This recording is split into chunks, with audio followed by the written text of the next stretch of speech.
आप खुद महात्मा बुद्ध को देख लीजिए, जब वे सिद्धार्थ थे तो उनके लिए भविष्यवाणी की गई थी कि यह बालक सन्यासी बनेगा। तो उनके पिता ने क्या कहा कि हम इसको सन्यासी बनने नहीं देंगे, हम इसको राजा बनाएंगे, चक्रवर्ती बनाएंगे। तो संत ने कहा कि लाख जतन कर लो, लेकिन ये बनेगा तो सन्यासी ही। तो उसके पिता ने, सिद्धार्थ के पिता ने कहा कि आप चिंता ना करें, हम इसके भीतर इतने राग भर देंगे, इतने माया मोह भर देंगे कि इसके भीतर वैराग्य का ख्याल ही नहीं आएगा। और इसलिए उन्होंने इतनी व्यवस्था कर दी कि अपने नगर में, अपने राजधानी में जितने बुजुर्ग थे, बूढ़े थे, बीमार थे, सबको राज्य से बाहर भिजवा दिया, ताकि मेरे बेटे की नजर बूढ़ों पर ना पड़ जाए कि देखकर वैराग्य जगे, मेरे बेटे की नजर बीमार पर ना पड़ जाए जिसे देख करके उसे मृत्यु का ध्यान आ जाए और उसके जीवन में विरक्ति जगे और वो सन्यास ले ले। तो उनके पिता ने सारी तैयारी की कि किस तरह से सिद्धार्थ के जीवन में राग बना रहे, वैराग्य ना जग जाए। और जबरदस्ती उनको भेजा जाता था रंगमहल में। यहाँ तो रोका जाता है, फिर भी लोग चुपके से चले जाते हैं।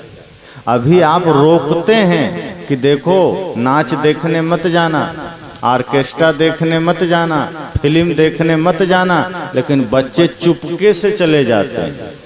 पहला आदमी थे सिद्धार्थ, जिनको जबरदस्ती भेजा जाता था कि नहीं तुम जाओ, तुम घर में क्या करोगे, तुम नाच देखने जाओ, तुम ऑर्केस्ट्रा देखने जाओ। उस समय का वही ऑर्केस्ट्रा था, नृत्यांगनाओं का नाच देखना, मदिरा पीना, सिद्धार्थ को भेजा जाता था। सोचो, इसके बाद भी वो जा करके भी उनके मन पर माया ने अपना प्रभाव नहीं डाल पाया। और धीरे धीरे धीरे धीरे समय बीतता गया, कितना भी कोई रोके लेकिन रुकता नहीं। जिसको जो होना है वो हो जाएगा। कुछ लोग संग के वश हो जाते हैं, कुछ लोग प्रभाव से हो जाते हैं, कुछ लोग अपने पूर्व जन्म के कमाई से हो जाते हैं। कुछ लोगों की कमाई प्रबल होती है, वो जीवन में आगे बढ़ जाते हैं। कुछ लोग वर्तमान में संगत बढ़िया करते हैं, सीख जाते हैं, तब आगे बढ़ जाते हैं। लेकिन एक समय ऐसा भी आया जब वो नगर भ्रमण को चुपके से निकले और उन्होंने एक बुजुर्ग को देख लिया। पहली बार उन्होंने किसी बूढ़े को देखा था। अपने सारथी से कहा कि ये कौन है, हम तुम जैसा तो ये है नहीं, शकल तो हमारी तरह है, लेकिन ये कमर झुकी हुई है, बाल पके हुए हैं, ये कौन है। सारथी ने कहा कि ये भी मानव ही है, लेकिन ये अंतिम अवस्था में है, ये बुजुर्ग हो गया है और अब कुछ दिन बाद ये मर जाएगा। सिद्धार्थ तुरंत हड़बड़ा गया, अरे तब तो हम भी बूढ़े होंगे। कहा बिल्कुल होंगे, तो हम भी मरेंगे, बिल्कुल मरेंगे। वहीं से उनके जीवन में प्रश्न खड़ा हो गया। और जैसे ही थोड़ा आगे बढ़ते हैं कि बीमार आदमी को देखते हैं, खांस रहा है, छींक रहा है, परेशान है। कहा ये कौन है, कहा ये भी आदमी ही है, ये बीमार हो गया है। कहा बीमार, कहा इसके शरीर में रोग आ गए हैं, व्याधि आ गए हैं। कहा हमारे शरीर में भी आएगा। कहा बिल्कुल, भोगे रोग भयम, जहाँ भोग है, जहाँ संसार के प्रति आपका इतना आसक्ति है, शरीर में रोग तो उतरेगा ही उतरेगा। भोग तो रोग का कारण है ही। तो सिद्धार्थ को लगता है इतना सुंदर शरीर, एक दिन इसमें रोग आ जाएगा, हम बीमार हो जाएंगे। और इतना सोचते सोचते आगे बढ़ते हैं, तब तक एक मृत शरीर दिख गया, अर्थी दिख गई। कहा ये कौन है, कहा ये भी हमारे आपके तरह आदमी ही था, लेकिन इसकी जीवन लीला समाप्त हो गई है। इसका वृंदावन बिहारी लाल की जय हो गया है, राम नाम सत्य हो गया है, और अब इसको जलाने के लिए लोग ले जा रहे हैं। सिद्धार्थ अपनी ओर देखते हैं, कहा ये मेरा शरीर भी एक दिन मर जाएगा। कहा बिल्कुल मर जाएगा।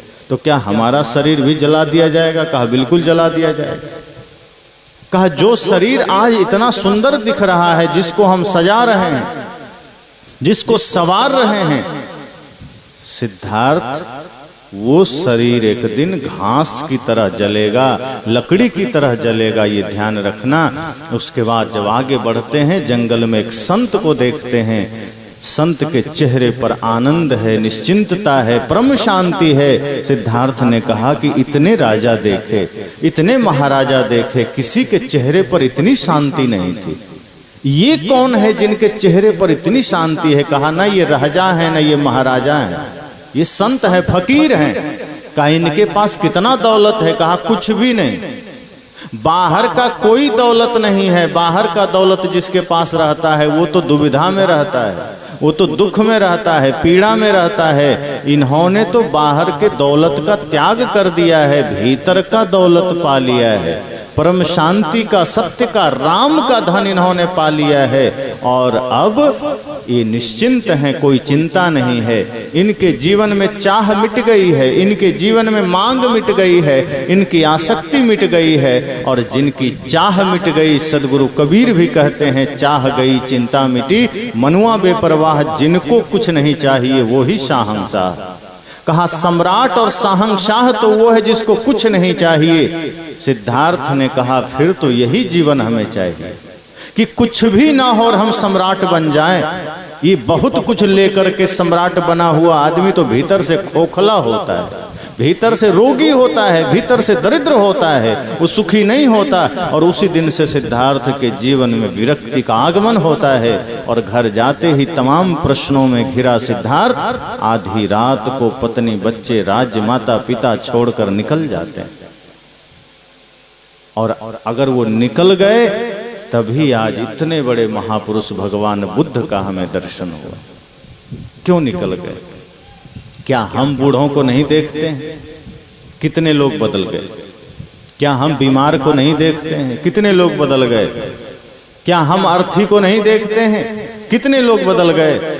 संत को भी देख रहे हैं, कितने लोग बदल गए। तो सत्संग आप 4 घंटा सुनो कि 4 महीना सुनो कि 4 वर्ष सुनो, ये महत्व नहीं रखता है। महत्व ये रखता है कि 4 मिनट का भी सत्संग सुनो और वो आपके हृदय में उतर गया, जीवन बदल जाएगा। और यदि जीवन भर सुनते रहे और वो ज्ञान अगर हृदय में नहीं उतरा, अगर उसने आपने ज्ञान को माथे में रोक लिया, मस्तिष्क में रोक लिया, तो आपका जीवन नहीं बदल सकता है। इसलिए संत जन कहते हैं कि सत्संग सुनना, ज्ञान सुनना, सत्यवाणी सुनना तो हृदय में उतारना। और किसी से गाली सुन लो, किसी से निंदा सुन लो, बुरे विचार सुन लो, तो उसको हृदय में मत उतरने देना, उसको दिमाग में रोक लेना। हम लोग उल्टा करते हैं, सत्संग सुनते हैं तो दिमाग में रख लेते हैं और गाली सुनते हैं तो हृदय में ले लेते हैं। इसीलिए जीवन में उथल पथल है। हमारे जीवन में जो समस्या है इसीलिए है, किसी ने गाली दे दिया, हम हृदय में ले लेते हैं, दिल से लगा लेते हैं, फिर हम चिंता में रहते हैं, फिक्र में रहते हैं, उसने मुझे गाली दे दिया, उसने मेरे साथ बुरा व्यवहार कर दिया, ये नहीं चलेगा। क्यों दिया गाली, क्यों निंदा कर दिया? वे देना था, दे दिया।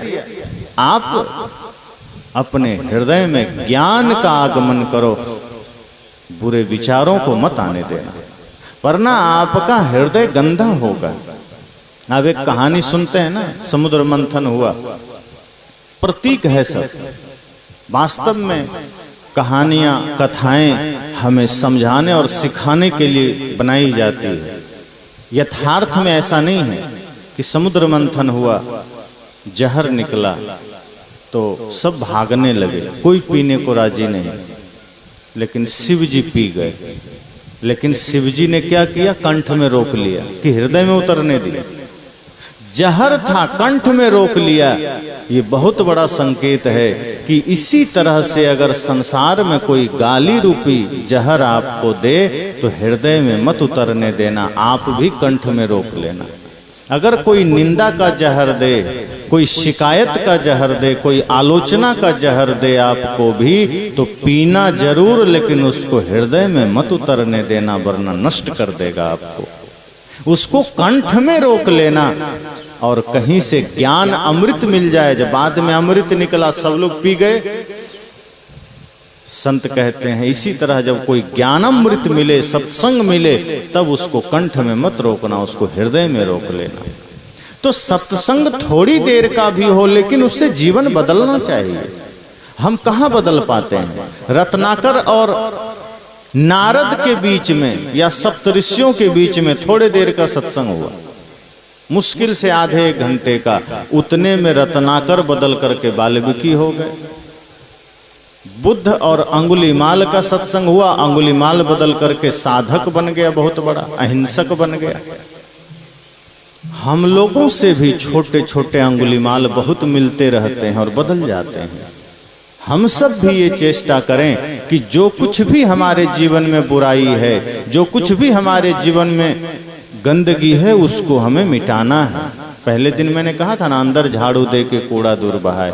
ये सत्संग वही है जहाँ से हमें ज्ञान का झाड़ू मिलता है, विचार विवेक का झाड़ू मिलता है, जिससे हम गंदगी मिटा सकें। तो सद्गुरु कहते हैं सत्संग थोड़ा ही सही, जीवन बदलना चाहिए। आप सत्संग में बैठिए और ध्यान रखिए, ख्याल रखिए कि सत्संग भी आपके भीतर बैठे। सत्संग में हमारा शरीर आ गया, हमारे भीतर सत्संग नहीं आया, तो क्या मतलब है?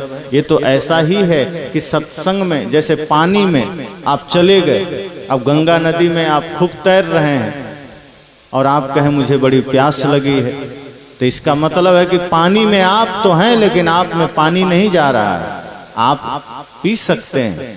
मछली कहे कि मुझे बड़ी प्यास लगी है, पानी में मीन प्यासी मोहे सुन सुन आवत हंसी, अब पानी में ही है फिर भी प्यास लगी है। इसका मतलब आप पानी में है लेकिन पानी आप में नहीं गया है। आप सत्संग में है लेकिन सत्संग आप में नहीं गया है। महत्व इस बात का है कि आप सत्संग में कितना देर बैठेंगे, उससे ज्यादा महत्व इस बात का है कि सत्संग आपके भीतर कितना गया है। अगर आप 2 घंटा बैठे और 2 घंटा में 1 मिनट का भी सत्संग भीतर नहीं गया तो वो 2 घंटा व्यर्थ हुआ।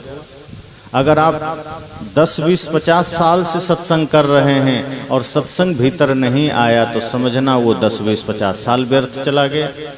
एक घड़ी आधी घड़ी, आधी में पुनियाद।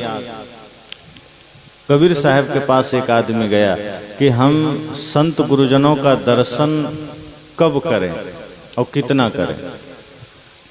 तो सद्गुरु ने कहा देखो हर दिन करो।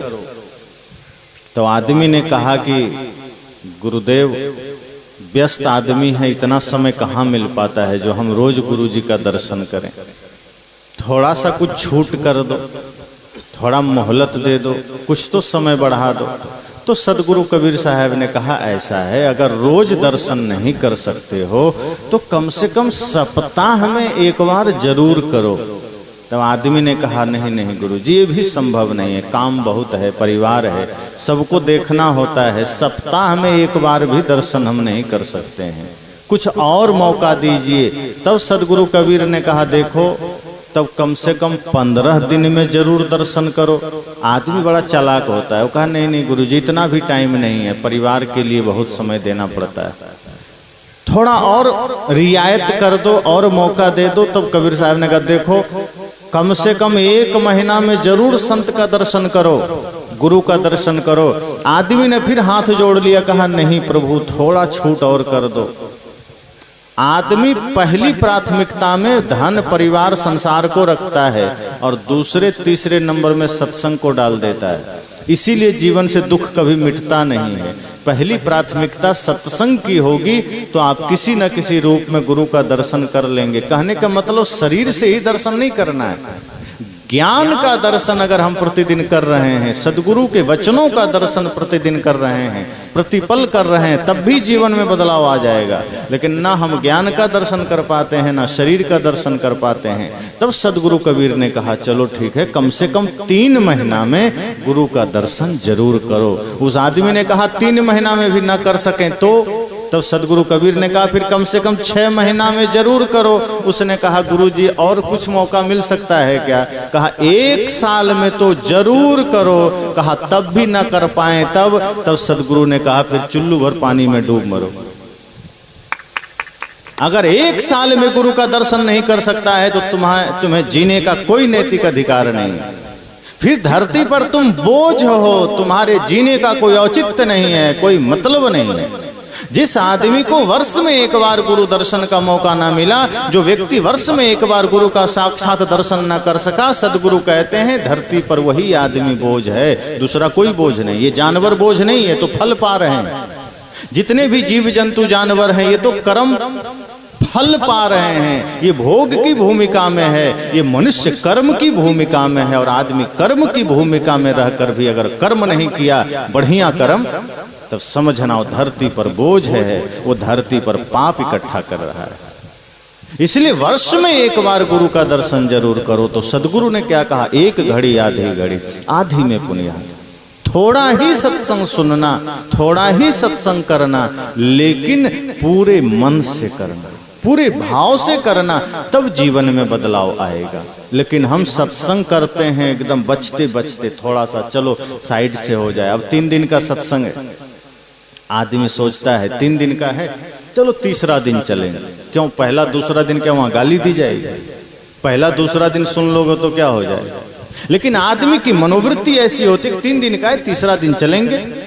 पर अभी यहाँ सरकार के तरफ से कहीं घोषणा हो जाए कि ब्लॉक में कपड़े राशन बंट रहे हैं, 5 दिन बटेंगे, आदमी कहेगा पहला दिन चलो, क्या पता खत्म हो जाए।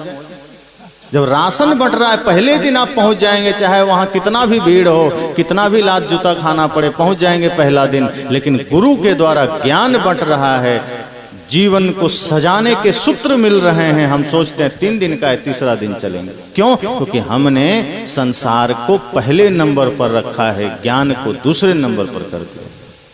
और दुख का कारण यही है।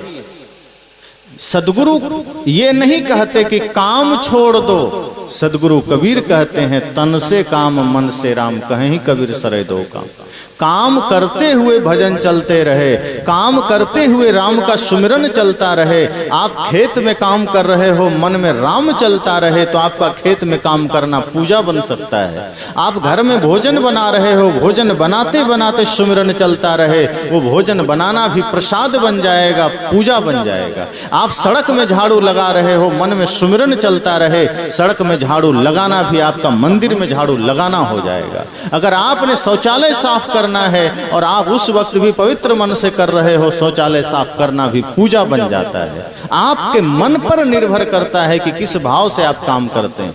अगर आपने मंदिर में पूजा भी गलत मन से किया है तो वो पूजा पूजा नहीं रहता, वो कबाड़ हो जाता है, वो फिर कचरा बन जाता है। लेकिन अगर आपने पवित्र मन से झाड़ू भी लगा दिया, सफाई भी कर दिया, वो पूजा बन जाता है। इसलिए महत्व इस बात का है कि आप कितना देर किस भाव से सत्संग करते हैं। ऐसा नहीं कि 3 दिन का है तो अंतिम दिन चलेंगे। 3 दिन का सत्संग है, तीनों दिन सुनो, क्या पता कौन विचार कौन ज्ञान आपके जीवन को बदल दे। क्योंकि सत्संग में तो हम बैठ गए, लेकिन सत्संग हमारे अंदर नहीं बैठा तो सोचो जीवन कितना बोझिल हो जाएगा। सत्संग में आ गए लेकिन सत्संग हमारे मन में प्रवेश नहीं किया तो जीवन कितना भारी बन जाएगा।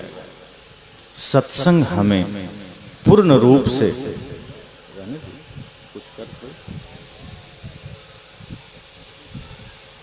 वो भी श्रोता है भाई, किसी जन्म का पुण्य उदय होगा, शांति से बैठा है। तो सदगुरु कबीर कहते हैं सभी जीव को, सभी प्राणियों को आप इस भाव से देखो। यही तो सत्संग है कि उसमें भी परमात्मा है। एक दूसरे के प्रति प्रेम से देखो, एक दूसरे के प्रति श्रद्धा से देखो। और यही सत्संग है कि क्षण भर को भी सत्संग में बैठो आपका मन बदल जाए, क्षण भर को भी सत्संग में बैठो आपका जीवन बदल जाए। लेकिन हम करते उल्टा है, 2-4 घंटे भी सत्संग में बैठेंगे और जब यहाँ से लौटेंगे कोई घर में पूछेगा क्या सुना, तो कितने लोग को याद रहता है? आदमी कहता है देखो ध्यान नहीं है, थोड़ा सा सुना, भूल गए। लेकिन अभी यहाँ से निकलते निकलते कोई आपको गाली दे दे और 1 महीना बाद पूछे कि किसी ने गाली दिया था, कहेंगे बिल्कुल दिया था, उसी चौराहे पर दिया था, इतने बज के इतने मिनट पर दिया था, हम भी देख लेंगे। मतलब गाली दिया तो गांठ बांध लिए, और गीत मिला, भजन मिला, ज्ञान मिला तो भूल गए। ज्ञान याद नहीं है, गाली याद है। यही तो मनोवृत्ति है हमारी कि हम गंदगी को रख लेते हैं सब और अमृत को छोड़ देते हैं। संत से ज्ञान मिला, हम उसका महत्व नहीं दिए, उसको हमने कहीं किसी कूड़ादान में रख दिए, लेकिन किसी ने गंदगी दे दी, हमने रख लिया। तो कैसे जीवन में परिवर्तन आएगा? किसी ने आपकी निंदा कर दी, आलोचना कर दी, आपने उसको सीने से लगा लिया कि हाँ उसने मुझे किया था। बचपन में भी आपको किसी ने गाली दिया होगा, आप याद रखते हैं। 10 साल पहले आपके साथ किसी का झगड़ा हुआ, आप झगड़ा याद रखते हैं। अब मान लीजिए कोई 70 वर्ष के हैं और आपकी उम्र रही होगी 15 साल, उस वक्त आपका जिससे झगड़ा हुआ था वो आपको याद होगा, लेकिन 70 दिन पहले आप किसी सत्संग में कोई ज्ञान की बात सुने होंगे, आप भूल जाएंगे। तो ज्ञान अक्सर हम त्याग देते हैं, भूल जाते हैं, पर जो कचरा है वो हम याद रखते हैं। हमारे जीवन में दुख का कारण यही तो है। दुख का कारण कोई दूसरा नहीं है, हम खुद दुख का कारण है। हमारा मन हमारा दुख का कारण है, हमारा कर्म हमारा दुख का कारण है। इसलिए सदगुरु कहते हैं एक घड़ी आधी घड़ी सत्संग थोड़ा भी सुनो, लेकिन पूरा सुनो। और थोड़ा सा सत्संग भी आपके जीवन को बदल सकता है, परिवर्तन कर सकता है, आपके जीवन में परिवर्तन ला सकता है। लेकिन उस भाव से सुनेंगे तब ना। हम उस भाव से, उस समर्पण से सुनते ही नहीं हैं। संतजन तो कहते हैं अगर 2 घंटे सत्संग सुनने का लाभ मिले, अवसर मिले, तो उस 2 घंटे तक ये सोचना कि पूरी दुनिया में कोई कुछ मेरा नहीं है। बस ये सत्संग में उतना पूर्ण एकाग्रता से आप बैठ जाना, ये सोचना कि कुछ नहीं, बाहर कुछ नहीं, जो कुछ है सो ये 2 घंटा मेरा है, ये ज्ञान ही मेरा सहारा है। लेकिन हम करते क्या हैं? सत्संग में बैठे भी हैं तो मन घूम रहा है बाजार में, क्या रे कपड़ा लेना था, भोजन लेना था, जूता लेना था, बेटे पर ध्यान चला गया, जानवर पर ध्यान चला गया, कमरे में खिड़की खुली रह गई, पंखा चलता रह गया, दुनिया भर की बातें, ये काम छूट गया, वो छूट गया। आप बैठे हैं सत्संग पंडाल में, मन बाहर चक्कर लगा रहा है। अब दूसरा आदमी तो समझेगा कितना बढ़िया है बेचारा, सत्संग में बैठा है, उसे क्या पता कि इनका मन संसार में घूम रहा है। तो जब मन संसार में घूम रहा है तो मन ही तो है जो सत्संग से जुड़ेगा और वही सत्संग को आप तक ले जाएगा।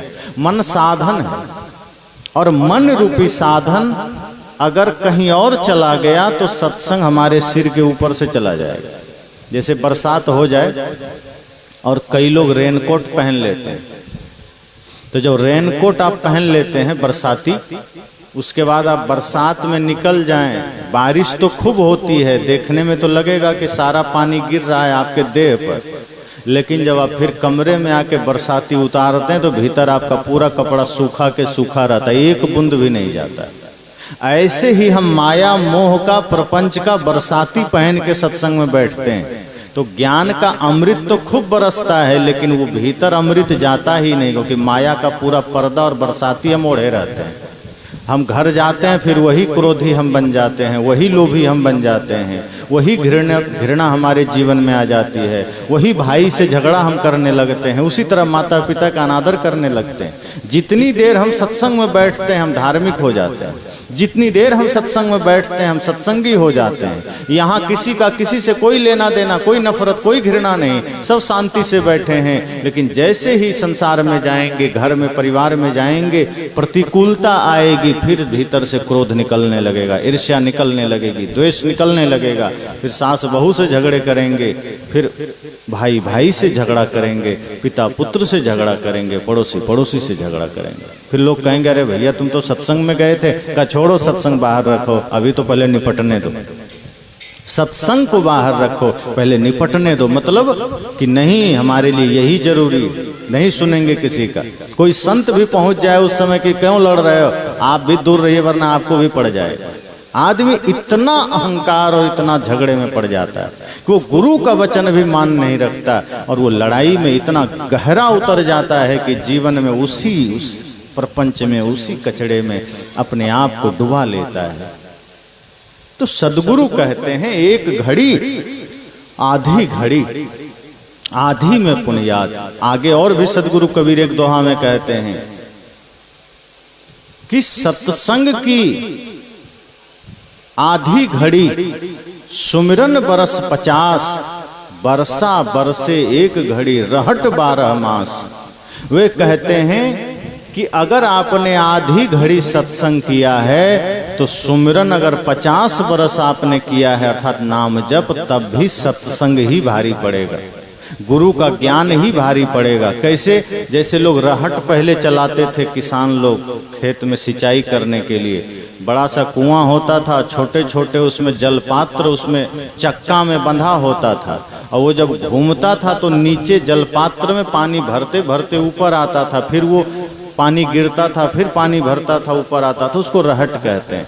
अब उसमें आप दिन भर भी सिंचाई कर लो तो कितना सिंचाई कर लोगे, लेकिन एक घड़ी अगर बारिश हो जाए ठीक से तो पूरा गांव का गांव भर जाता है पानी से। यही है कि आप सुमिरन करते रहो जीवन भर, लेकिन आधा घड़ी आधी घड़ी सत्संग कर लिया, गुरु का ज्ञान सुन लिया, तो वो सुमिरन से भी महत्वपूर्ण हो जाता है। सत्संग से जीवन बदल जाता है, इतना महत्वपूर्ण है सत्संग। लेकिन करना यही है कि सत्संग में हमें पूर्ण समर्पण से बैठना है।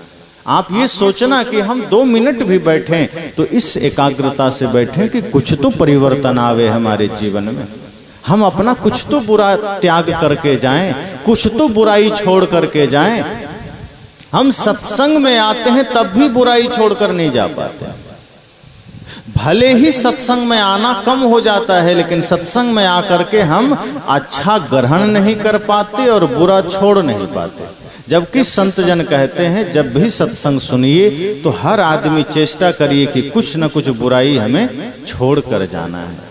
अगर मान लो आपके आदत में है तंबाकू खाने का, संकल्प ले लो मन ही मन कि इस सत्संग रूपी गंगा में, इस सत्संग रूपी हवन कुंड में हमें अपना तंबाकू चढ़ा देना है, नहीं खाना है। अगर गुटखा खाने की आदत है, सोच लो हमें यहाँ चढ़ा देना है।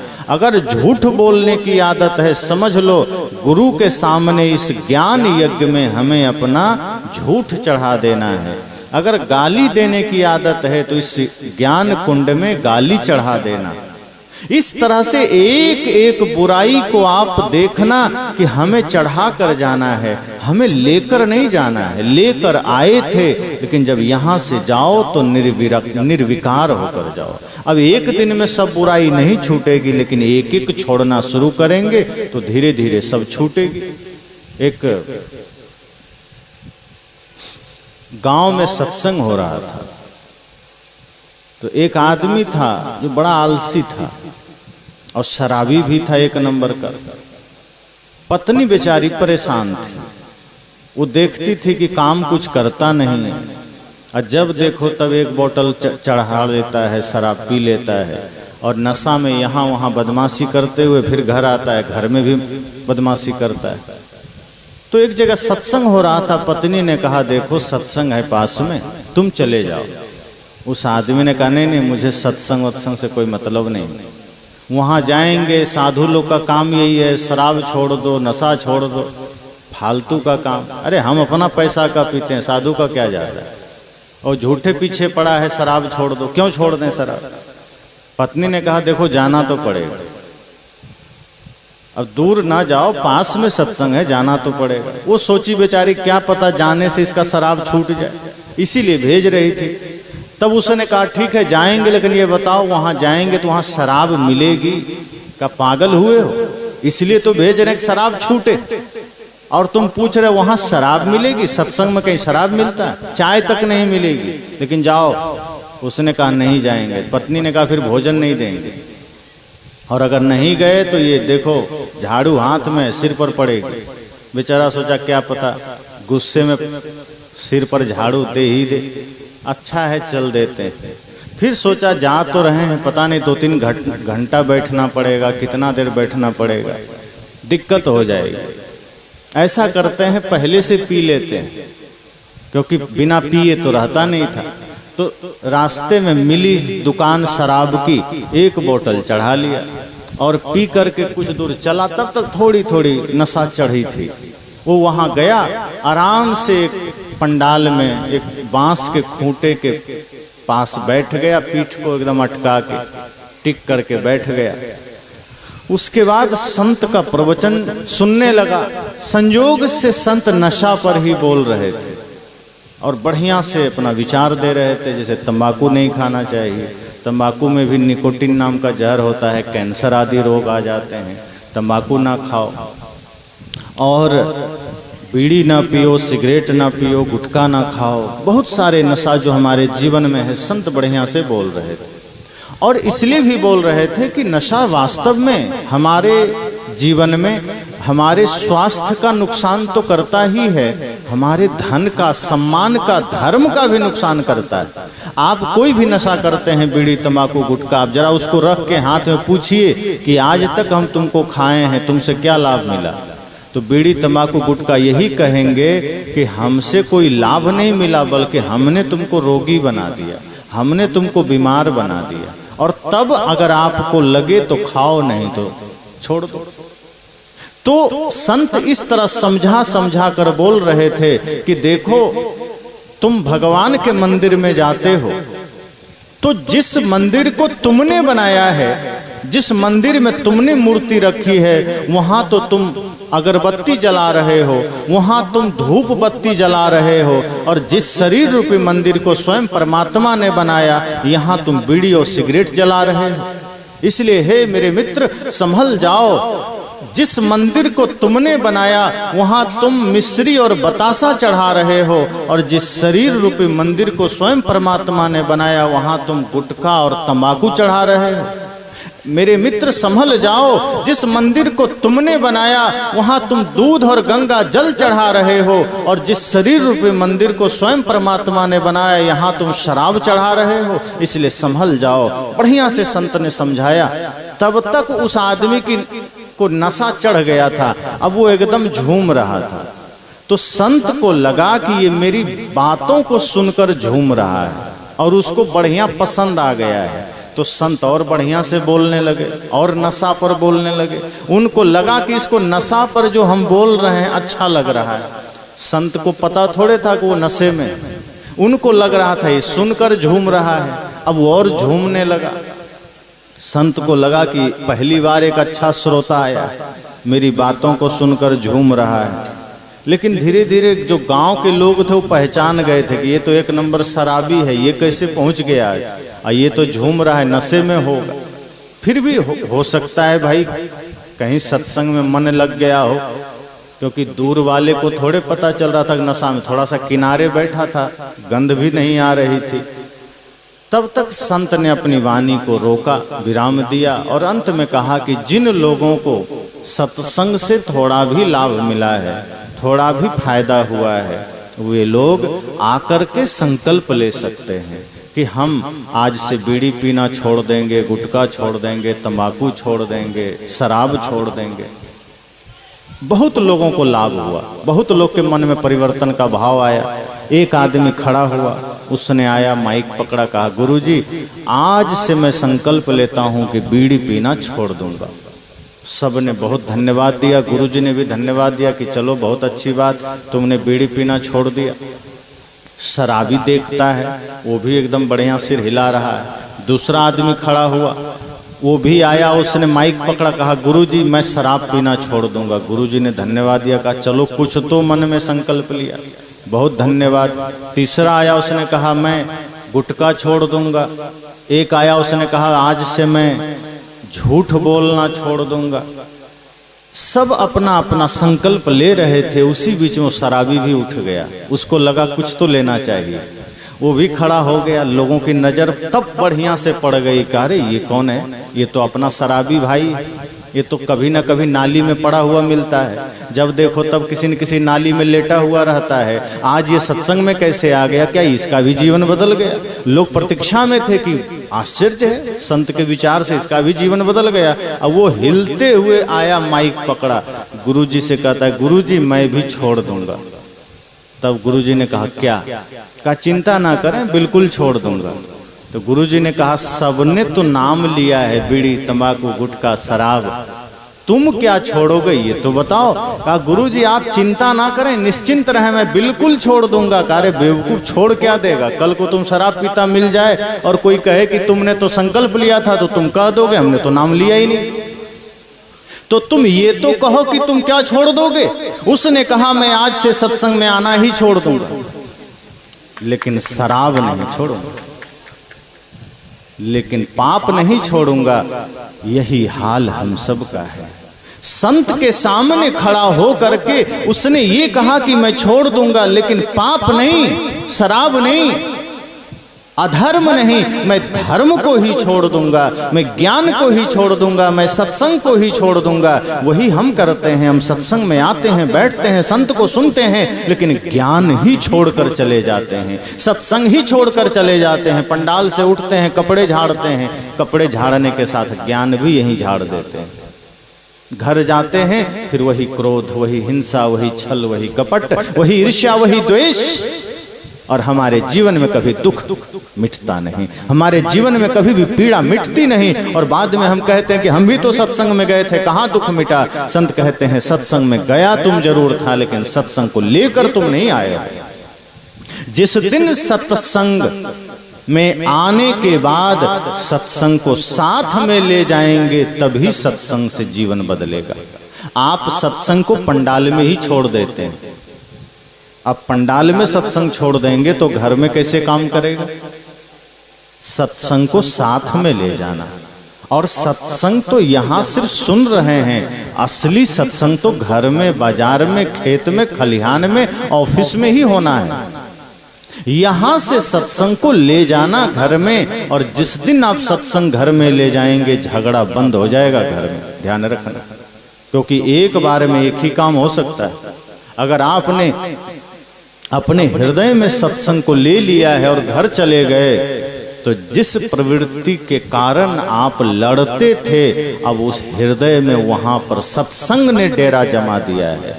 और जिस हृदय में सत्संग बैठ गया, वहां से अब गाली नहीं निकल सकता है। जिस हृदय में सत्संग का निवास हो गया, वहां से झूठ नहीं निकल सकता है। और फिर भी अगर निकल रहा है तो समझ जाना सत्संग यहां बैठा ही नहीं। और इसलिए तो हम सब ने चालाकी की, मंदिर बना दिया गांव के बाहर, और शमशान घाट और ज्यादा बाहर। मंदिर बना दिया बाहर, शमशान घाट और ज्यादा बाहर। और घर को क्या बना दिया, बूचड़ खाना। मंदिर बनाना था अपने शरीर को, अपने घर को, हमने इसे नहीं बनाया, बाहर बना दिया। क्यों? अगर घर को मंदिर बनाएंगे तो फिर मंदिर में भगवान बैठेंगे, और भगवान बैठेंगे तो फिर बुराई हम कर ही नहीं सकते, छल हम कर नहीं सकते। लेकिन करना हमें बुराई है, तो राम को हम घर में कैसे बैठने देंगे? फिर तो रावण को बिठाना पड़ेगा। हृदय में हम राम को कैसे बिठा लेंगे? जिसके हृदय में राम बैठ जाएंगे, वो व्यक्ति अपने भाई से झगड़ा कर पाएगा? जिसके हृदय में राम का निवास हो जाएगा, वो अपने भाई का हक मारेगा? जिसके हृदय में राम बैठेंगे, वो अपने माता पिता का अनादर करेगा? माता पिता का अनादर करने के लिए हृदय में रावण का बैठना जरूरी है। भाई का हक छीनने के लिए हृदय में रावण का बैठना जरूरी है। पर स्त्री पर कुदृष्टि करने के लिए हृदय में रावण का बैठना जरूरी है। क्योंकि राम हृदय में रहेंगे तो पर स्त्री पर कुदृष्टि तो छोड़ो, पर स्त्री की छाया भी आ जाए तो राम हट जाते हैं। इतनी मर्यादा करते हैं। पर आज अगर समाज में इतने सारे पाप हो रहे हैं, इसका मतलब है कि हृदय में रावण बैठा है, और राम को हमने मंदिरों में ताला बंद करके बैठा दिया कि तुम यहीं रहो। आज हमने समाज में कहीं बाहर मंदिर बना लिया राम का, और उसमें बैठा दिया, ताला लगा दिया, जैसे कि राम कोई कैदी हो, तुम उसी में रहो, हम जब चाहें ताला खोलें, जब चाहें ताला लगाएं। राम राम न हुए जैसे कोई अपराधी हो गए। जिस राम को हृदय में रखना था, जिस राम को घर में रखना था, जिस राम को अपने जीवन शैली में रखना था, उस राम को आपने चार दीवारी में बंद कर दिया। राम दीवारों में बंद करने योग्य नहीं है। अगर कहीं बंद करना है तो रावण को बंद करो, जिसके वजह से संसार में इतने अपराध हो रहे हैं, जिसके वजह से संसार में इतने पाप हो रहे हैं। आज इसी समाज में एक दूसरे पर कुदृष्टि करने वाले लोग कौन हैं? पाकिस्तानी थोड़े हैं, चाइनीज थोड़े हैं, अपने ही समाज के बच्चे हैं, अपने ही समाज के लोग हैं। आज उसको बचपन से बढ़िया परवरिश नहीं मिली, बढ़िया संस्कार नहीं मिला, बढ़िया शिक्षा नहीं मिली, इसलिए वही बच्चे जो भगत सिंह भी बन सकते थे, जो राम बन सकते थे, वो उसको बढ़िया संस्कार ना मिला, वो रावण बन गया। जो अब्दुल कलाम बन सकता था, उसे बढ़िया संस्कार नहीं मिला, वो कसाब बन गया। किसके वजह से? क्योंकि सत्संग हमारे घर में नहीं गया, सत्संग हमने पंडाल में ही छोड़ दिया, ज्ञान हमने पंडाल में ही छोड़ दिया, राम को हमने मंदिर में बंद कर दिया, कबीर को हमने मंदिर में बंद कर दिया, ज्ञान को हमने किताबों में बंद कर दिया। ज्ञान किताब में रहने के लिए है, ज्ञान आपके हृदय में आना चाहिए, राम आपके हृदय में आना चाहिए। आज हमारे घरों में अब राम जी के, कृष्ण जी के, बुद्ध, महावीर, कबीर के तस्वीर कहाँ रखते हैं? पहले के समय में हम लोग छोटे छोटे थे तो बहुत घरों में जाते थे तो देखते थे दीवार में लोग राम जी का, कृष्ण जी का, कबीर साहब का, भगत सिंह का तस्वीर लगाए रहते थे। अब जब मैं घरों में जाता हूँ, बढ़िया बढ़िया घरों में, तो हीरो हीरोइन के तस्वीर लोग लगाए रहते हैं। अब ना राम जी का तस्वीर है, ना कृष्ण जी का है, ना भगत सिंह का है, ना लक्ष्मीबाई का है, ना मीराबाई का है। सोचो जिस घर में अब दीवारों पर महापुरुषों की तस्वीरें हटा दी गई, उस घर का संस्कार क्या होगा? और दीवार पर तस्वीर ऐसे नहीं हटा है, पहले दिल से हटा है। दिल में राम थे, हट गए, दिल में भगत सिंह थे, हट गए, दिल में लक्ष्मीबाई थी, हट गई, तब दीवार से भी हटे। पहले हमने दिल से हटाया, दिल में हमने राम को नहीं बिठाया, दिल में हमने कृष्ण को नहीं बिठाया। आज हमारे हृदय में राक्षस का डेरा है, आज हमारे हृदय में बेभिचारियों, पापियों, दुष्टों का डेरा है। इसीलिए हमारा उसका प्रदर्शन दीवारों पर होता है, घर में होता है।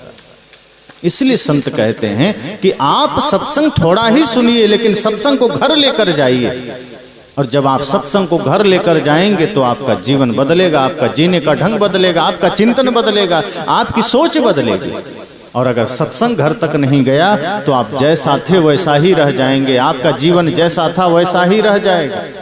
इसलिए बदलना है, परिवर्तन लाना है तो सत्संग को घर तक ले जाना होगा, तभी ये छोटे छोटे बच्चे भी बदलेंगे। वरना ये सब गीत गाते रहेंगे, फिल्मी गाने गाते रहेंगे। आप सत्संग करिए पंडालों में, और बच्चे गाँव, पता चला घर में मोबाइल में फिल्मी गीत सुन रहे हैं, फिल्म देख रहे हैं, क्रिकेट देख रहे हैं। यही होगा। आप इधर हल्ला मचाते रह जाइए कि राम का भजन करना है, कृष्ण का भजन करना है, उधर बच्चे आपके हाथ से निकल जाएंगे। तभी तो एक महिला ने जब आइंस्टीन से पूछा कि 5 साल का बच्चा है, इसकी शिक्षा दीक्षा कब शुरू करें, तो आइंस्टीन ने कहा तुम्हारी उम्र कितनी है? उसने कहा मैं अपने बच्चे के लिए पूछ रही हूँ, मेरी उम्र से आपको क्या लेना देना। कहा नहीं, बताओ तुम्हारी उम्र कितनी है? उसने कहा 25 साल। कहा फिर तो तुम 25 साल देर से आई हो, मतलब क्या है? उसने कहा कि जो शिक्षा दीक्षा संस्कार अपने बच्चों में तुम देना चाहती हो वो तुम्हारे ही जीवन में हो जाने चाहिए। अगर तुम 25 साल पहले तुम्हारे ही जीवन में वो संस्कार आ जाते तो आज देने की जरूरत ना पड़ती, तुम्हारा संस्कार अपने बेटे में तुम खुद भर सकते थे, वो खुद आ जाता। अगर माता पिता खुद संस्कारी नहीं हुए, सत्संग सुन करके खुद जीवन में परिवर्तन नहीं आया, तो बेटे को तुम क्या कर लो? वो कोई है जो बदल जाता है। हिरण्यकश्यपु का बेटा प्रहलाद बदल गया, वरना अक्सर ऐसा होता नहीं है। कोई अपवाद ही होता है कि माता पिता बिगड़े हों, राक्षस हों और बेटा प्रहलाद बन जाए, वरना होता तो यही है कि माँ बाप अगर संस्कारी नहीं है, माँ बाप अगर बिगड़े हैं, माँ बाप ने अगर अपने जीवन में सत्संग को महत्व नहीं दिया तो उनका बेटा बिगड़ता ही बिगड़ता है, वो धर्मात्मा नहीं बन सकता। इसलिए राम अगर चाहते हो बेटा राम बने तो आपको दशरथ कौशल्या बनना पड़ेगा। अगर आप रावण और मंदोदरी बने रहे तो बेटा मेघनाद बनेगा, वो राम तो नहीं बनेगा, श्रवण कुमार भी नहीं बनेगा। इसलिए परिवर्तन अगर चाहते हो जीवन में और शुभ परिवर्तन, तो उसके लिए सत्संग को घर तक ले जाना होगा। और जब घर में सत्संग जाएगा तब घर में पवित्रता का वास होगा। ये जो चारों तरफ जो नकारात्मक नेगेटिव शक्तियां हैं फिर वो सब मिटेंगी, छटेंगी और आपके जीवन में दिव्यता का आगमन होगा। फिर हर बच्चे में आप देखोगे किसी में श्रवण कुमार का भाव जगेगा, किसी में भगत सिंह का भाव जगेगा, किसी में राम का भाव जगेगा। ये बच्चे कोरा कागज हैं, ये जन्म से बिगड़ कर नहीं आए हैं, ये हमारे साथ रह रह कर बिगड़े हैं। हमने काम ही उल्टा किया है, हमने घर को बूचड़ खाना बनाया। अब घंटा आधे घंटे के लिए हम बाहर किसी मंदिर में चले गए, किसी संत के पास चले गए, बाकी 22-23 घंटे तो हमने घर को पूरा बुचड़ खाना बना रखा है। उधर से लड़ाई, उधर से झगड़ा, उधर से गाली, उधर से नशा, दुर्व्यसन, दुनिया भर के फालतू के चर्चे, गाली गलौज।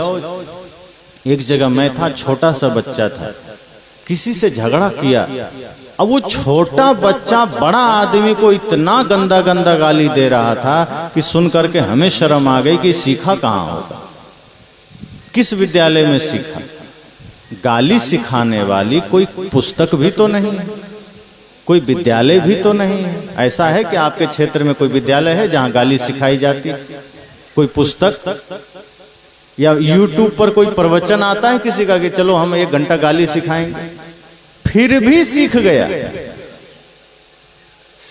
ज्ञान सिखाने के लिए जगह जगह केंद्र बने हुए हैं, सत्संग के लिए जगह जगह व्यवस्थाएं हैं, गाली के लिए कोई व्यवस्था नहीं है। फिर भी ये बच्चे गाली सीखे कहां से?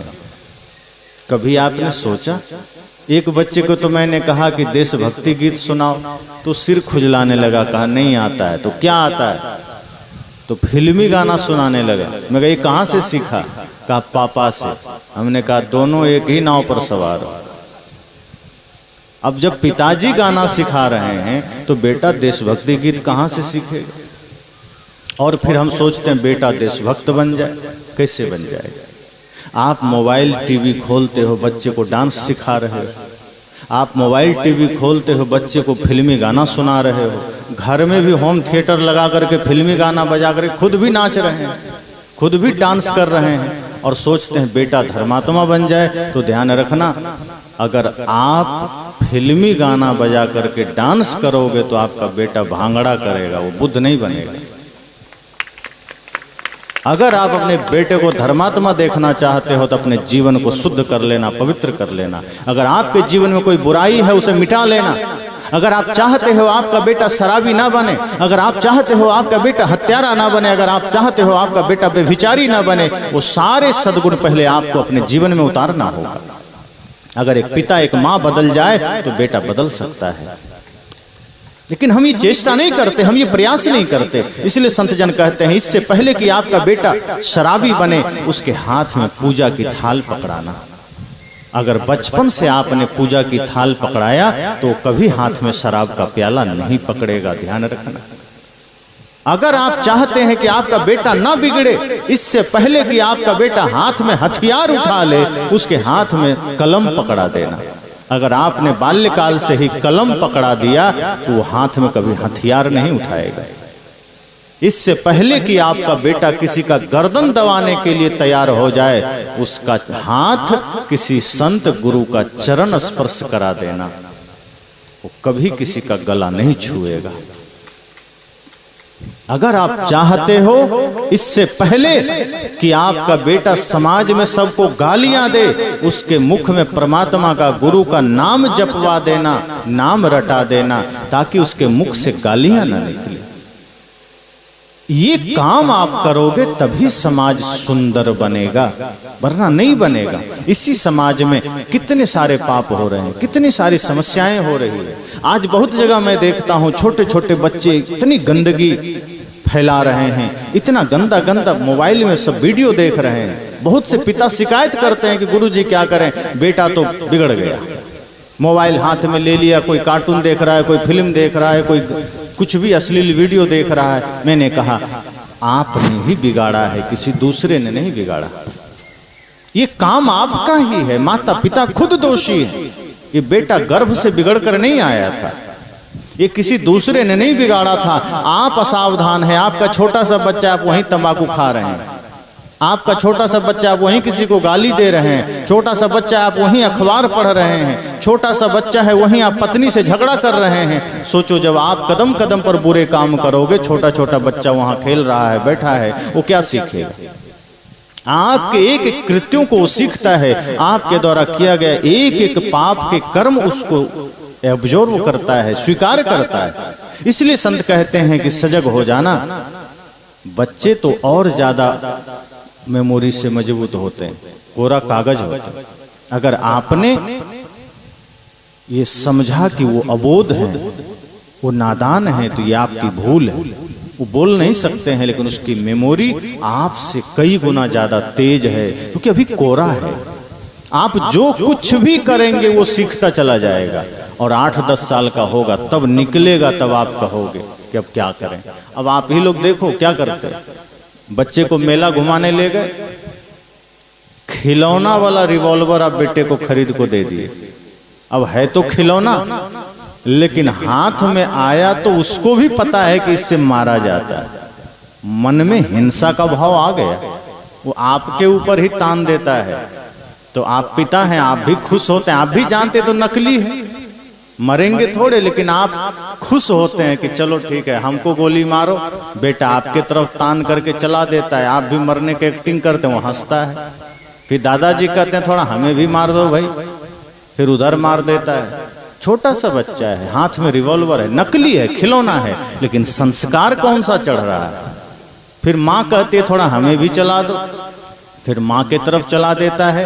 लेकिन बचपना जब छूटती है, धीरे धीरे किशोर होता है, बड़ा बनता है, रिवॉल्वर का संस्कार यहाँ बना रहता है। अब खिलौना वाला नहीं लेता है, ओरिजिनल लेकर आता है, और किसी बात पर झगड़ा हो गया तो पिता के कनपट्टी पर सटा देता है। अब बताओ, तब पिता थर थर करता है कि बेटा छोड़ दो। और आप रोते हैं लोगों के पास कि मेरा बेटा तो मुझ पर ही बंदूक तान दिया। तो सिखाया किसने था? बचपन में खिलौना वाला रिवॉल्वर दे के बड़का जो है बच्चा बच्चा कर रहे कि मेरा बेटा अब झेलो। उसी वक्त किताब पकड़ाते, सत्संग में ले जाते, कलम पकड़ा देते, गुरु का भजन सिखा देते, राष्ट्रभक्ति सिखा देते, देश सेवा सिखा देते, तो आज गर्व करना पड़ता, स्वाभिमान होता आपको कि मेरा बेटा धर्मात्मा है, देशभक्त है। पर आज अपने ही समाज के लिए वो लड़का कलंक बन रहा है, इसका जिम्मेदार एक माँ बाप है। आपके इसी मोहल्ले में अगर किसी बहन बेटी को निकलने में रात में अगर भय महसूस हो रहा है, तो समझ जाना इस समाज के लोगों को चुल्लू भर पानी में डूब कर मर जाना चाहिए। अपने ही मोहल्ले में अपने ही बहन बेटियों को अगर इसी मोहल्ले के लड़कों से भय लग रहा है, मतलब वहां संस्कार किस स्तर का है सोच लो। अगर अपने ही इस भारत देश में, धर्म प्रधान देश में, बहन बेटियों को कहीं जाने में आने में अगर सिर झुका के जाना पड़ रहा है, भय में जाना पड़ रहा है, तो सोचो कि सत्संग कहाँ है और रावण का प्रवृत्ति कितना असर डाला है। सत्संग तो दूर दूर तक नहीं है, ज्ञान तो दूर दूर तक नहीं है, संस्कार दूर दूर तक नहीं है, व्यभिचार का अड्डा बन गया। इसलिए संस्कार जरूरी है, इसलिए बच्चों में शिक्षा संस्कार एक साथ देना। शिक्षा तो आप दे रहे हैं, ABCD की दे दिए, धीरे धीरे अंग्रेजी विद्यालय में पढ़ाने लगे, लेकिन संस्कार नहीं दिया तो पढ़ कर भी आ जाएगा, तो वो राक्षसपना नहीं मिटेगी, उसके भीतर से व्यभिचार वाला बुद्धि नहीं मिटेगी, वो भर गया है। लेकिन संस्कार अगर आपने दिया तो भले ही वो एक क्लास कम पढ़ेगा, लेकिन संस्कारी बनेगा, फिर वो धर्मात्मा बनेगा, इंसान बनेगा, फिर वो समाज में सबकी कदर करेगा, माँ बहन बेटियों को सम्मान से देखेगा, सभी लोगों के साथ सम्मान का भाव रखेगा, धर्म के मार्ग पर चलेगा, राष्ट्र की सेवा में खड़ा होगा। तो अगर चाहते हो कि आपका पुत्र धर्म परायण बने, आप चाहते हो आपका बेटा धर्मात्मा बने, तो चेष्टा करना अभी से ही शिक्षा के साथ साथ संस्कार भी देना। और आप अपने बच्चों को भगत सिंह की कहानियां पढ़ाओ, सुभाष चंद्र बोस की कहानियां पढ़ाओ, चंद्रशेखर आजाद की कहानियां पढ़ाओ, लक्ष्मीबाई की कहानियां पढ़ाओ, रामकृष्ण बुद्ध महावीर कबीर की कहानियां पढ़ाओ। जब इन महापुरुषों की, शहीदों की कहानियां पढ़ाओगे तो आपके बच्चे देशभक्त बनेंगे, मातृ पितृ गुरु भक्त बनेंगे। अगर बचपन से ही आपने राम से परिचय कराया, तब ये धर्मात्मा बनेंगे। अगर बच्चियों में शुभ संस्कार लाना चाहते हो, तो अपने बच्चियों को भी मीराबाई से परिचय कराओ, लक्ष्मीबाई से परिचय कराओ, मैत्रेयी गार्गी से परिचय कराओ, माता सीता से परिचय कराओ। जब इस तरह से अपने बच्चियों को भी शुभ संस्कारों से सज्जित करना है, तो महापुरुषों से परिचय कराना पड़ेगा। इसलिए संत जन कहते हैं,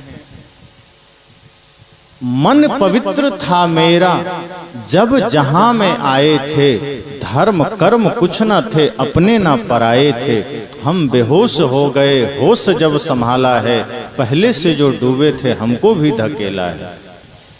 अर्थ क्या है? जैसे बच्चे का जन्म होता है तो बच्चे कितने पवित्र होते हैं, कोई बुराई है उसमें, ना चोरी है, ना छल है, ना झूठ है, ना प्रपंच है, ना गाली है, ना नशा है, ना दुर्व्यसन है। इसलिए संत कहते हैं मन पवित्र था मेरा जब जहां में आए थे। जब संसार में जन्म लेकर आए थे उस वक्त मन बड़ा पवित्र था, इसलिए ना धर्म था ना कर्म था। धर्म तब हम करते हैं जब अधर्म करते हैं, धर्म कर्म होता ही तब है जब जीवन में कुछ पाप कर लेते हैं। उस वक्त उसमें ना पाप था ना पुण्य था, बिल्कुल कोरा था, साफ था। इसीलिए बच्चों को भगवान का रूप कहा गया, क्योंकि कोई बुराई नहीं, उनकी आंखों में सौम्यता है, सत्य है, सादगी है, सौम्यता है। लेकिन धीरे धीरे कुसंग में पढ़ते पढ़ते वो बच्चे बिगड़ जाते हैं, गलत संस्कार में चले जाते हैं। इसलिए संत ने कहा मन पवित्र था मेरा जब जहां में आए थे, धर्म कर्म कुछ ना थे, अपने ना पराए थे। लेकिन समस्या क्या हुई, हम बेहोश हो गए, होश जब संभाला है। लोग कहते हैं ना कि तो बच्चा है, अभी तो बेहोश है, पर सच में देखिए तो वही होश में है। कैसे?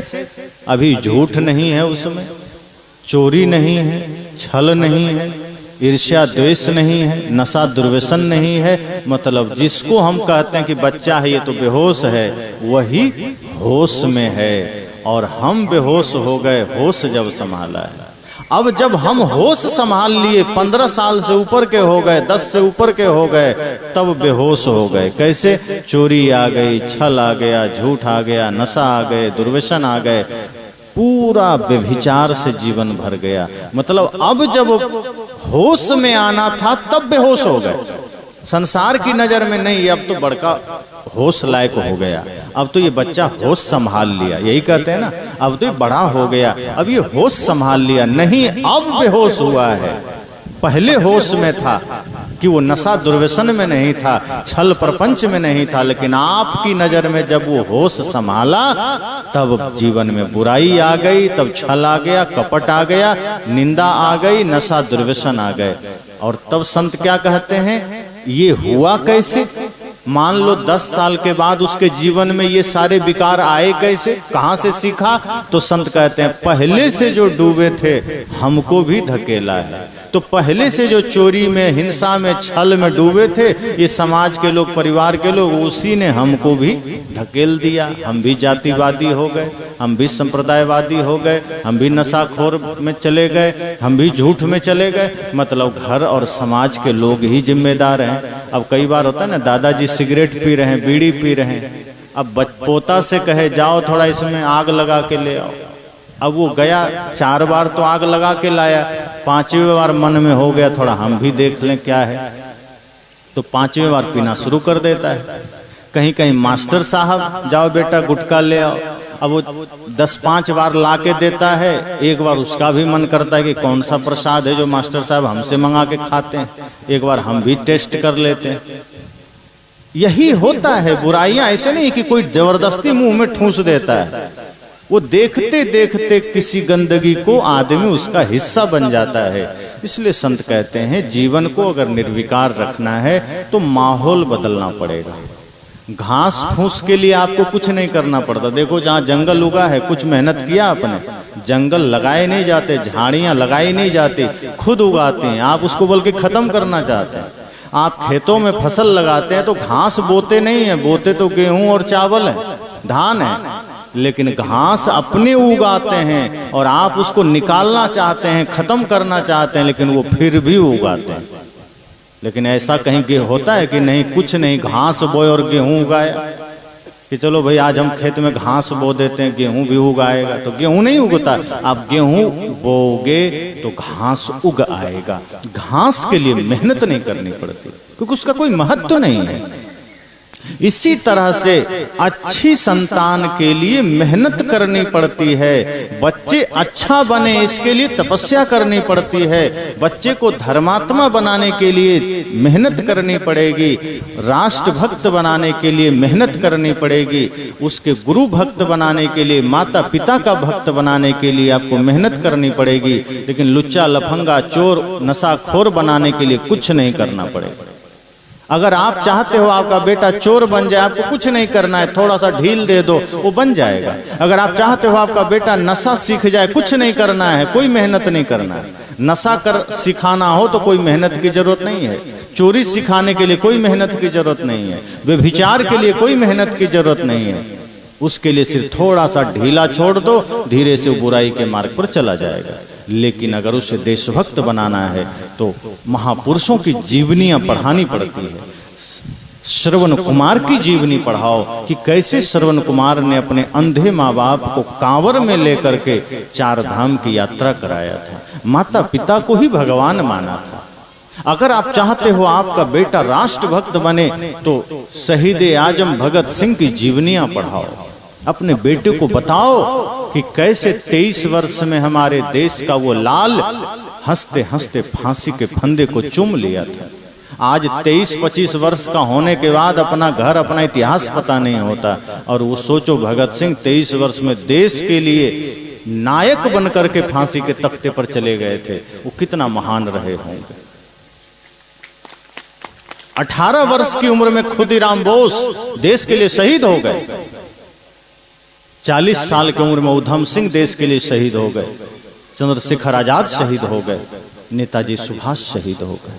अपने बच्चों को ये प्रेरणा देना, ये सिखाइए, उन्हें बताइए कि भगत सिंह कौन है, श्रवण कुमार कौन है, राम कौन है, कृष्ण कौन है।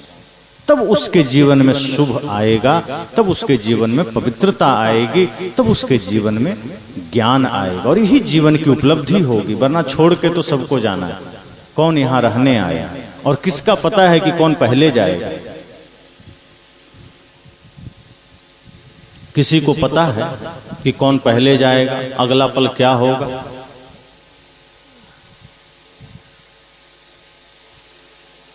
किसी को पता नहीं। अगला पल किसको किससे बिछुड़ना पड़ जाए कोई नहीं जानता। अब जैसे ये 3 दिन का सत्संग है, अभी विराम होगा, पंडाल उखड़ जाएगा, सब लोग चले जाएंगे।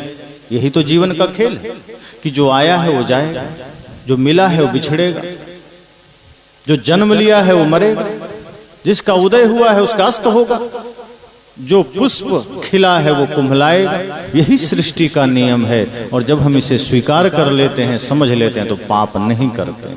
अगर हमें पता चल जाए कि हमें जाना है तो हम क्यों पाप करेंगे? लेकिन हमने ये मान लिया है कि हमें यहीं रहना है।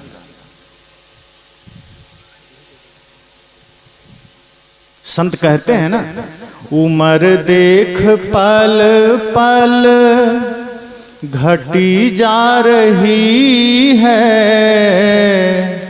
निकट मौत छिन छिन चली आ रही है। उम्र देख पल पल घटी जा रही है, निकट मौत छिन छिन चली आ रही है। समझ ले तू बंदे इशारा घड़ी का, नहीं है भरोसा जरा जिंदगी का। मजा लूट ले बंदे गुरु बंदगी का, नहीं है भरोसा जरा जिंदगी का। मजा लूट ले बंदे। संत कहते हैं ध्यान देना, इशारा हो चला है घड़ी का। कब मौत कहाँ, कब किसके जीवन में आ जाए कोई नहीं जानता। किसका किससे बिछुड़ना हो जाए कोई नहीं जानता। कोई नहीं कह सकता कि पिता पहले जाएगा कि पुत्र पहले जाएगा। ये नियम नहीं है। हमें तो लगता है कि नहीं, जो बूढ़ा होगा पहले वही जाएगा।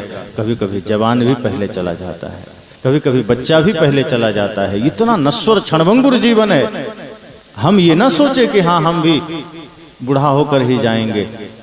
सौभाग्य समझो कि आप बुढ़ापे तक हैं, लेकिन सौभाग्य तब होगा जब बुढ़ापे तक जी करके आपने धर्म कमाया है। तुलसीदास जी कहते हैं ना, बड़े भाग्य मानुष तन पावा, सुर दुर्लभ सदग्रंथ ही गावा। तो भाग्य तब होगा जब इस शरीर का सदुपयोग होगा। अगर इस शरीर से आपने क्रोध किया है, अगर इस शरीर से आपने झूठ बोला है, अगर इस शरीर से आपने किसी का दिल दुखाया है, अगर इस शरीर से आपने परिवार के साथ छल किया है, तो फिर सौभाग्य नहीं, बुढ़ापे तक जीना दुर्भाग्य है कि इतना दिन जीना पड़ गया। सौभाग्य तब होगा जब आपके शरीर से किसी का भला हुआ है। सौभाग्य तब होगा जब शरीर से आपने कोई धर्म का काम किया है। सौभाग्य तब होगा जब आपने किसी रोते को हंसाया है। सौभाग्य तब होगा जब किसी लाचार असहाय की आपने सेवा की है। सौभाग्य तब होगा जब माता पिता गुरु की सेवा आपने की। लेकिन अगर इस शरीर से आपने कोई धर्म का काम नहीं किया, कोई पुण्य का काम नहीं किया, तो ये सोचना मत कि हम 100 साल का हो गए तो बड़ा सौभाग्य। नहीं, ये तो बहुत भयंकर दुर्भाग्य की बात है कि 100 साल जीना पड़ा। जिस शरीर से कोई धर्म का काम नहीं हुआ वो तो जीने योग्य ही नहीं है।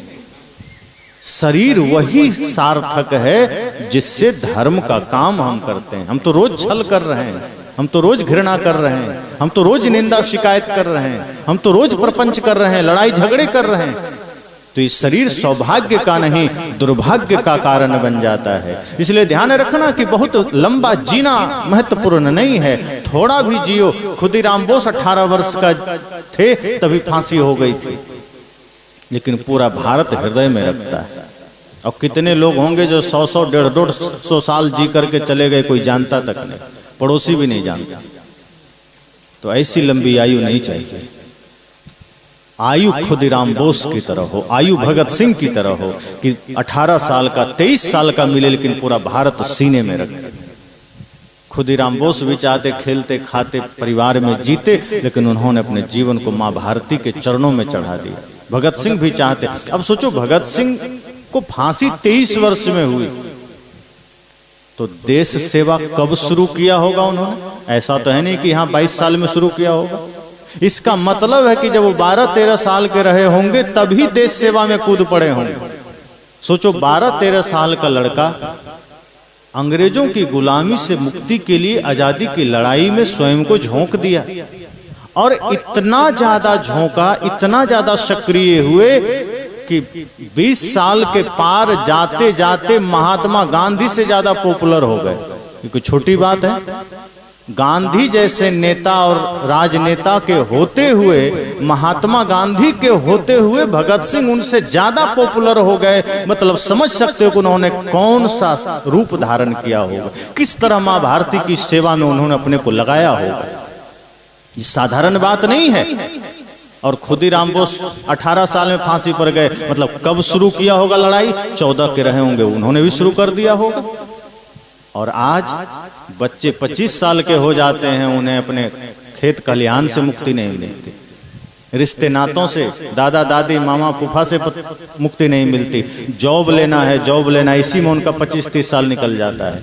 देश क्या है, देश की सेवा क्या है, देश की संस्कृति क्या है, देश की सभ्यता क्या है, देश की मर्यादा क्या है, वो जानते ही नहीं, प्रयास ही नहीं करते। कैसे जॉब लेना है, इसी में हमारा 30-35 साल निकल जाता है। लेकिन देश की सेवा कैसे करनी है, माता पिता गुरु की सेवा कैसे करनी है, अपना एक एक पल हमें कैसे सेवा में लगाना है, हम इस पर ध्यान ही नहीं देते, हम इसकी चेष्टा ही नहीं करते। और माता पिता भी ऐसे हैं कि अपने बच्चों को इतना स्वार्थ भर देते हैं कि ये तुम्हारा खेत, ये तुम्हारा जमीन, ये तुम्हारी पढ़ाई। अब उसको धन के लिए इतना तैयार कर देते हैं कि बच्चा बड़ा भी होता है तो अपने धन के बारे में सोचता है, नौकरी के बारे में सोचता है, कमाई के बारे में सोचता है, वो देश के बारे में नहीं सोचता। और इसलिए वो माता पिता के बारे में भी नहीं सोचता। फिर माता पिता बूढ़े हो जाते हैं, फिर वही बेटा पानी देने को भी तैयार नहीं होता, फिर वही कहता है कि नौकर रख देते हैं, मुझे तो ड्यूटी में जाना है, समय नहीं। और अगर पिताजी गुजर गए तो वो कहीं लंदन में है, तो वहीं से मैसेज भेजता है कि देखो तुम लोग अंत्येष्टि कर दो, हमारा बिजनेस का घाटा हो जाएगा। मतलब पिता से महत्वपूर्ण उसके लिए बिजनेस हो गया। क्यों? क्योंकि पिता ने बचपन में उसको बिजनेस ही सिखाया था कि ये धन कमाओ, नौकरी करो, यही महत्वपूर्ण है। उसने आदमी की कीमत ही नहीं बताई। माता पिता गुरु का महत्व ही नहीं बताया, और जिसको बचपन में माता पिता गुरु का महत्व ना बताया गया हो, वो बाद में धन के आगे माँ बाप को भी दो कौड़ी का समझता है। इसलिए ध्यान देना, बच्चे को धन कमाने की शिक्षा देना, लेकिन ये ध्यान रखना कि पहले वो धर्म को रखे। अगर धर्म से पहले धन आ गया तो आपके ही जीवन में खतरा पैदा होगा। इसलिए मैंने कहा एक घड़ी आधी घड़ी, ये सत्संग हमारे जीवन में एक घड़ी का भी हो जाए तो समझना जीवन बदल जाएगा।